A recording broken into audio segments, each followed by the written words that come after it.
पश्चाताप। तनु जिंदा दली की जीती जागती तस्वीर उतनी ही सुंदर। दया तो मानो रोम रोम में भरी थी उसके।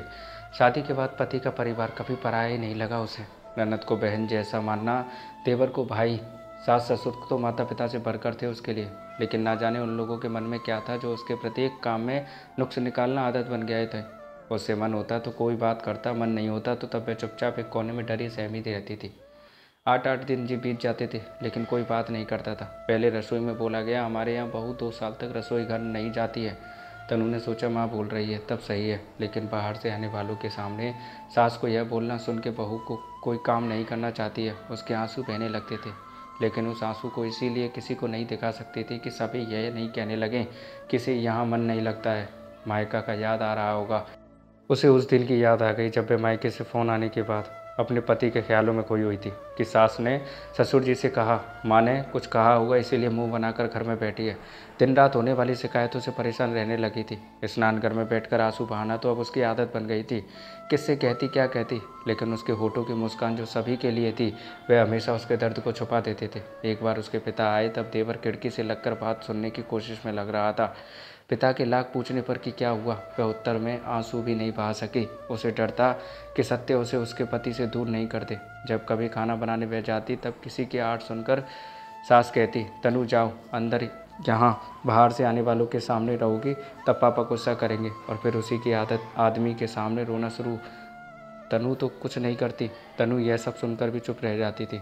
ननद तो हमेशा कहती रहती थी कि आपके आने के बाद मुझे बहुत काम करना पड़ता है, शायद इसीलिए कि सास तनु को कोई बहाने से मना करके वही काम स्वरूप से करवा कर घर से बाहर तक बहू कोई काम नहीं करती है बताना चाहती थी।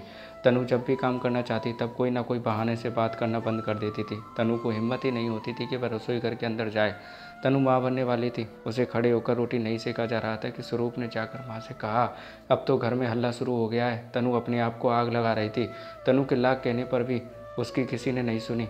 एक दिन तनु के पति ने जब यह सुना कि उसकी माँ तनु से कह रही थी कि काम नहीं करती हो, सिर्फ खाने आना आता है, जबकि अभी तनु माँ बनने वाली थी, तनु फिर भी अंदर ही अंदर रोकर अपने बच्चे के लिए खाना खाई और अपने अंतर मन में बोल उठी, माँ आप ही तो हो, काम नहीं करने देती हो। तरुण माता पिता से आज्ञा लेकर तनु को अपने साथ कुछ दिनों के लिए ले गया। इसी बीच देवर की शादी लगी। बहुत धूमधाम से शादी संपन्न हुई।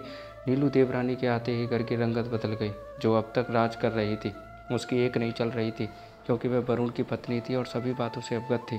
आज नीलू को बाजार जाना है, आज श्रीनगर नीलू घूमने जाएगी। बात पूरी नहीं होने पर घर में जीना मुश्किल हो जाता।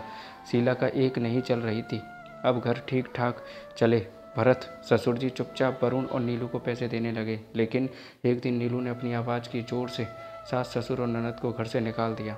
उन लोगों को भटकने के सिवाय कुछ उपाय नहीं था। अब तरुण और तनु को याद करके रोने के अलावा कोई उपाय भी नहीं था। भरत सोचने लगे कि जब वे लोग पहली बार गए थे तब मैंने ही घर नहीं आने की बात कही थी और मेरे कारण वे दोनों दर दर की ठोकरें खाएं, और आज वही हाल हम लोगों का है। सच कहते हैं इस जन्म के कर्म का फल इसी जन्म में भोगना पड़ता है। वो नहीं जाने कहाँ होंगे मेरे राम। तरुण और सीता तनु ने भगवान उन्हें खुश रखना, वो जा गए भी हो और सभी के पश्चाताप के अग्नि में जल रहे थे। तो दोस्तों इस छोटी सी कहानी कैसी लगी कमेंट में बताइएगा। अच्छी लगी तो लाइक कमेंट शेयर कीजिएगा। थैंक यू दोस्तों।